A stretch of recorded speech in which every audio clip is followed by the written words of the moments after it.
નમસ્કાર. આપણે ગુજરાતી સાહિત્યમાં મધ્યકાલીન ભક્તિ યુગ જોઈ રહ્યા છીએ. તેમાં આગળ આપણે મીરાબાઈ નરસિંહ મહેતા પ્રેમાનંદ વિશે માહિતી મેળવી ચૂક્યા. તો આજના લેક્ચરમાં આપણે દયારામ વિશે માહિતી મેળવવાના છીએ. જે ગવર્મેન્ટ બુકની આપણે જે ઉપયોગ કરીએ છીએ, જે મારી નોટ્સ છે તેનું કમ્બાઈન હું તમને અહીં ટોટલી વસ્તુ ભણાવું છું. તો દયારામ વિશે માહિતી મેળવીએ, જે મધ્યકાલીન ભક્તિ યુગના અંતિમ કવિ માનવામાં આવે છે. નરસિંહ મહેતા જે મધ્યકાલીન ભક્તિ યુગના પ્રથમ કવિ હતા, તેમ દયારામ મધ્યકાલીન ભક્તિ યુગના અંતિમ કવિ માનવામાં આવે છે. હવે દયારામને ગરબી સમ્રાટ તરીકે ઓળખવામાં આવે છે. ગરબી સમ્રાટ, બંસીબોલનો કવિ, ભક્ત કવિ જેવા ઉપનામો પણ આપવામાં આવ્યા છે. હવે સંજોગો વસાત એવું છે કે નરસિંહ મહેતા પણ નાગર બ્રાહ્મણ હતા અને દયારામ પણ નાગર બ્રાહ્મણ જ હતા. તેમનો જન્મ ડભોઈ થયેલો હતો. આ ડભોઈ છે એ તેનું મોસાળ છે.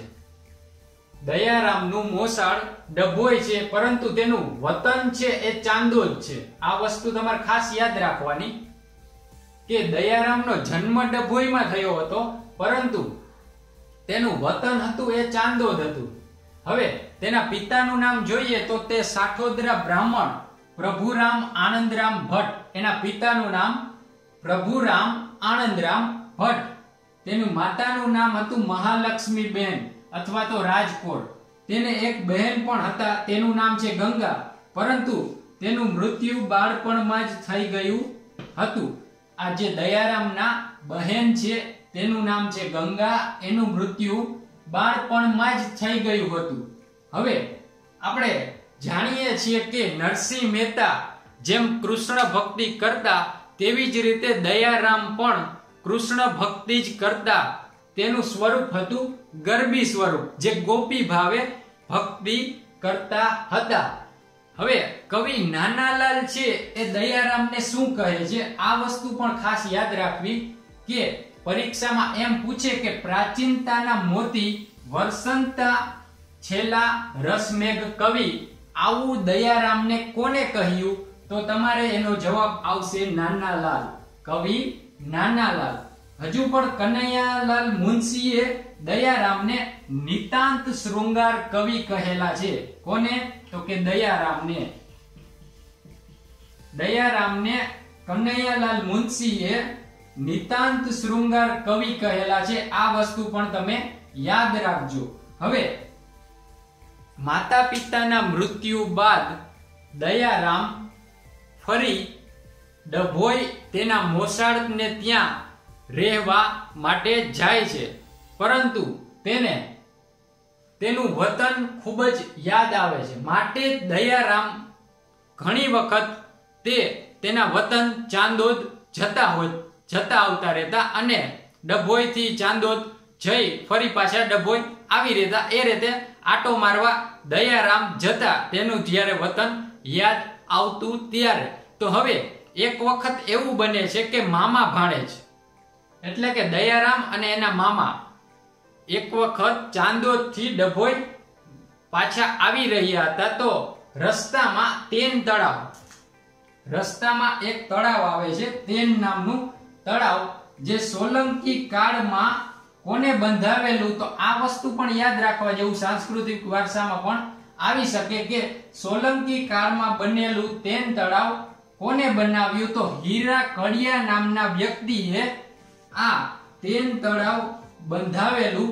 ત્યાં એક સિદ્ધ પુરુષ, સિદ્ધ વ્યક્તિ ઈચ્છારામજી ભટ્ટ, તમે સાંભળજો હું શું બોલું છું, કે એક વખત તેઓ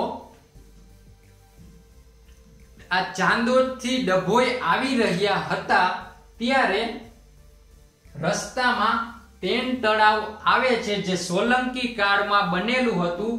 તેને બનાવનાર હીરા કડિયા નામનો વ્યક્તિ ત્યાં ઈચ્છારામજી ભટ્ટ નામના સિદ્ધ પુરુષ કથા કહી રહ્યા હતા. તો અહીં મામા ભાણેજ આ કથા સાંભળવા બેસી જાય છે. તો આ ઈચ્છારામજી ભટ્ટ છે એની કથા સાંભળી દયારામ છે એ ખૂબ જ પ્રભાવિત થાય છે અને તેના ગુરુ માની લે છે. ગુરુ કોને માને છે? તો ઈચ્છારામજી ભટ્ટને દયારામ તેના ગુરુ માની લે છે. એટલે હવે તેના ગુરુએ ઈચ્છારામજી ભટ્ટે તેને શું કીધું દયારામને? તો કે બેટા, તું એક દિવસ નરસૈયો થવાનો છો, બીજો નરસૈયો થવાનો છે. એવું કોને કીધું?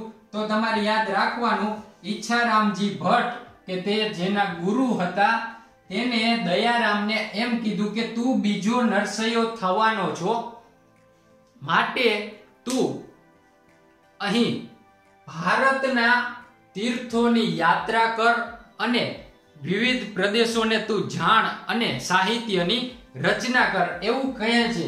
માટે દયારામ હિન્દુસ્તાનના તીર્થોની યાત્રા કરે છે. આમ જોઈએ તો દયારામનો નાગર બ્રાહ્મણ હોવાથી તેનો જ્ઞાતિનો ધર્મ કયો હતો નાગર બ્રાહ્મણનો? તો કે શૈવ ધર્મ હતો. પરંતુ અહીં ગુરુની આજ્ઞાથી, ઈચ્છારામજીની આજ્ઞાથી વલ્લભ સંપ્રદાયનો વૈષ્ણવ ધર્મ અપનાવે છે. વૈષ્ણવ ધર્મ અપનાવે છે. કોની આજ્ઞાથી? તો ઈચ્છારામજી ભટ્ટની આજ્ઞાથી તેઓ વૈષ્ણવ ધર્મ અપનાવે છે. અને તમે જોશો તો તેની આજ્ઞાથી તે ભારતની તીર્થની 3 વખત યાત્રા કરે છે. ભારતના જે પણ મોટા મોટા તીર્થો છે એની 3 વખત યાત્રા કરે છે.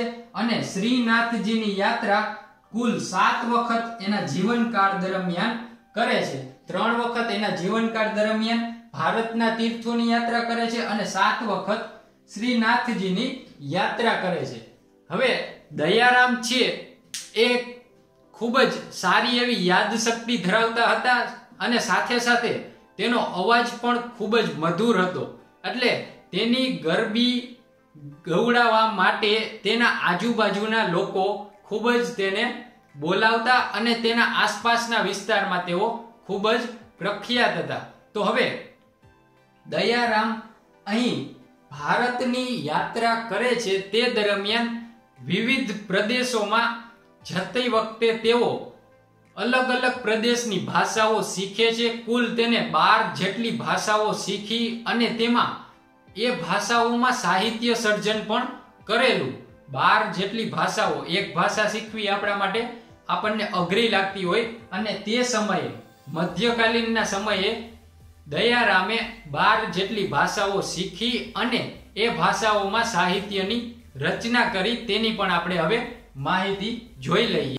હવે દયારામ આપણે જોયું કે અલગ અલગ પ્રદેશમાં જતી વખતે અલગ અલગ ઘણી ભાષાઓ શીખે છે. તેમાં જોઈએ તો તેને ગુજરાતી ઉપરાંત વ્રજ, મરાઠી, પંજાબી આ બધી ભાષાઓમાં તેને સાહિત્ય સર્જન કરેલું છે. હવે કચ્છી ભાષામાં, જેમ કચ્છી ભાષા છે આપણા જે કચ્છની, એના ગિરિધર પ્રાણ નામના વ્યક્તિએ જે રચનાઓ રચી છે તેવી જ રચનાઓ દયારામની પણ જોવા મળે છે. કેમાં? તો કે કચ્છી ભાષામાં. કચ્છી ભાષામાં ગિરિધર પ્રાણ નામના કવિએ જેવી રચનાઓ રચી છે તેવી જ રચનાઓ દયારામની પણ જોવા મળે છે. હવે દયારામ ગરબી સમ્રાટ તરીકે જાણીતા હતા. એટલે આસપાસના વિસ્તારોમાં તેમને ગરબી ગાવા બોલાવતા પણ ખરા.